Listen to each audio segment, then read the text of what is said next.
Allard of Wind, Water, and Wisdom. I thought I'd do another Mara Musings off the motorcycle, but thought I'd share my thoughts. Today is what they refer to as 8-8 Lionsgate. It's a high frequency energy portal. It's about the sun being in the astrological sign of Leo, and also the star Sirius, the brightest star, being at its highest point, which used to be for ancient Egyptians. They would know that the Nile River was about to flood. So it's a portal that opens today. It's been going on for a few weeks, but it's at its height today. So today is the best day of this energy to manifest, connect to earth energy. So it's a great day if you're going to do a Feng Shui Bagua.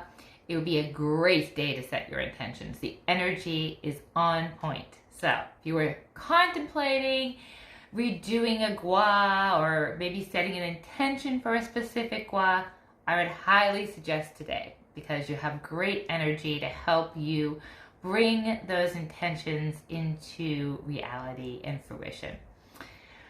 So I also pulled a card. I want to tell a little story. So I pull a card every day. It's how I set my day. It's how I start my day, set my day, and then I journal a little. This is not easy for me. I started pulling cards 10 years ago, and every single day I pull a card almost, and then I journal. Did not always journal. I journal now. I've journaled probably for the last 2 years, every day. The deck I use, the card I use, the date, and then my thoughts on the card. And this has helped me attune to my own personal energy over time. I actually now can just look at the cards and know which one is mine. If I was to pull a card for you, I would automatically know which one it was.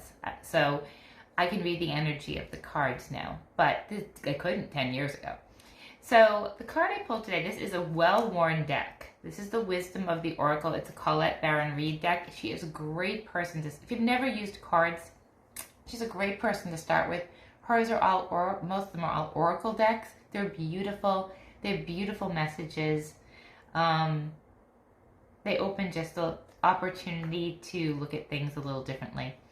And so the card I pulled today, I actually met Colette Baron Reid in 2015, and she signed this book. So this is like one of my well-worn, used guidebooks that I've been using tried and true since 2015. And the card I picked is the Observer card. So see, her decks are so pretty. And the essential meaning, I'm not going to read everything, is perspective, objectivity, neutral observation from a distance.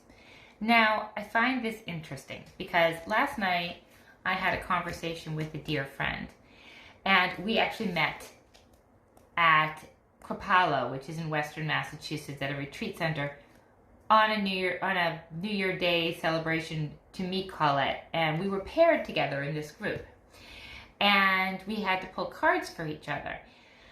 And she shared with me at that point in time that she desired to leave New Hampshire and leave her big career in tech and move to a different part of the country and start anew. For me at that point, it was so far removed from whatever I could think I would want or desire in my own life. And yet she became someone that I observed.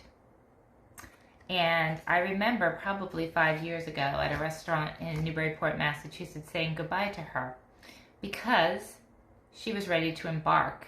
And it was probably 2 or 3 years after I initially met her on this journey.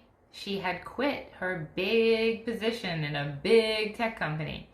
She had sold her condo that she owned in New Hampshire. She had loaded up her car with her belongings, all that would fit in that car, and her cat. And she moved to Sedona. And in Sedona, she would try on lots of different hats and start lots of different careers that were different from what she had ever done. And then when the time called again, when Sedona didn't pan out to be exactly what she was looking for anymore, or it didn't fit her anymore, she packed up her car again with her cat and her belongings, and she moved to Arkansas, where she started new careers. And all along, I've been observing her, whether I was conscious of it or not, We've always remained friends. But I was like, look at what she's doing. And she's okay. Like, she's uprooted everything. And she's still okay. She's actually more than okay. She seems really happy. She seems happy. Now, life isn't perfect for anybody. And her life isn't perfect. I'm not going to say it's perfect.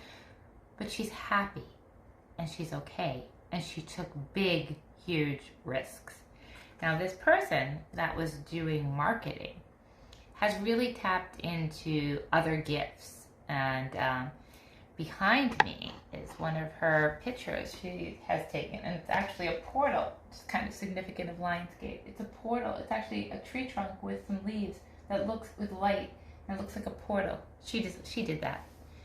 She designs these shells that I actually buy from her to use to clear energy.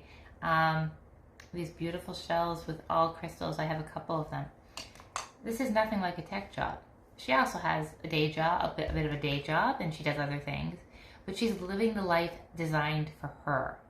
And all along I was observing her. And then I would make this huge leap last year where I would leave my state where I had been born, raised my kids. I had never lived anywhere else. And I would move to another state to start anew with my belongings. And then I would leave my job to pursue this career that I'm doing now with Feng Shui and biogeometry and trying to help people learn about energy and how it all affects us personally, collectively, in the world. And I just encourage you to look around.